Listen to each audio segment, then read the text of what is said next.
Clothes dryers were invented in Europe in the early 1800s. Clothes were put in a metal barrel with holes in it, then turned by hand over the fire. Thankfully, the first electric dryer was invented around 1915. Most of the parts are made from steel just 3/4 of a millimetre thick. The factory receives it from the supplier in giant rolls. They go into a machine that cuts sheets about 1 metre long. Using those sheets, industrial presses stamp out various dryer parts. These are the motor supports. And this is the back panel of the drum, the rotating compartment that holds the clothes. To form the side of the drum, the machine bends a sheet of pre-painted steel into a circular shape.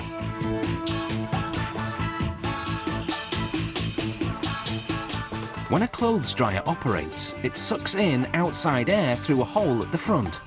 The air passes through the heating element and goes into the drum, entering through small holes in the back panel.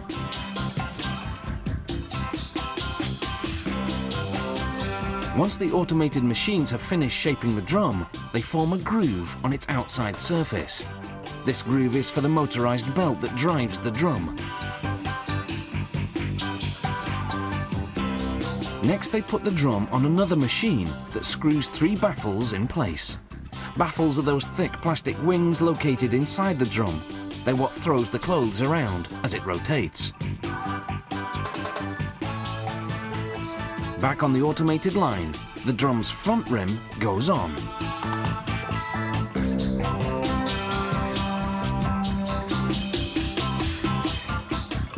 They manually assemble the drum's back panel.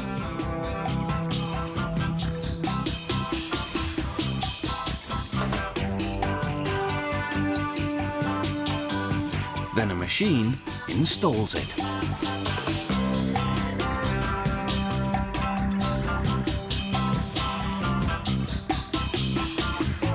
Next comes the exhaust duct.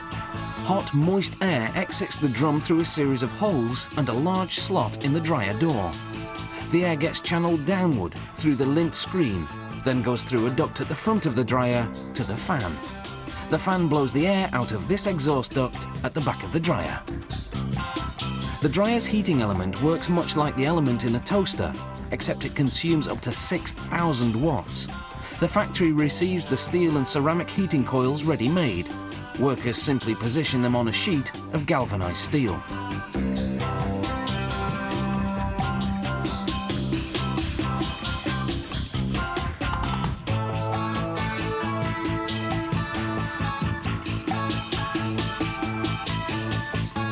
They also install a temperature sensor that shuts off power should something go wrong and cause the dryer to overheat.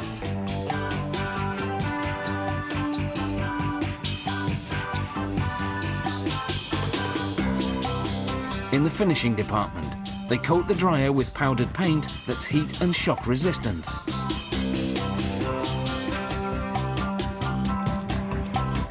Then they assemble the bottom and the back of the appliance. The motor that drives both the belt and the fan is installed. Then the exhaust duct is fitted. Automated machines prepare the electrical wiring. They paint and cut the wires, then install a terminal on each end.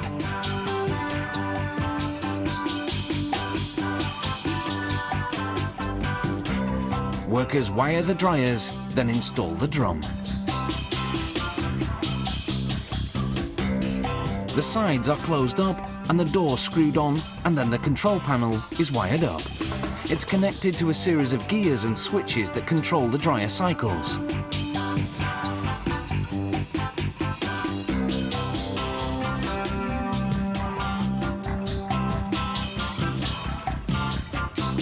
The model and serial number sticker marks the last stop on the assembly line.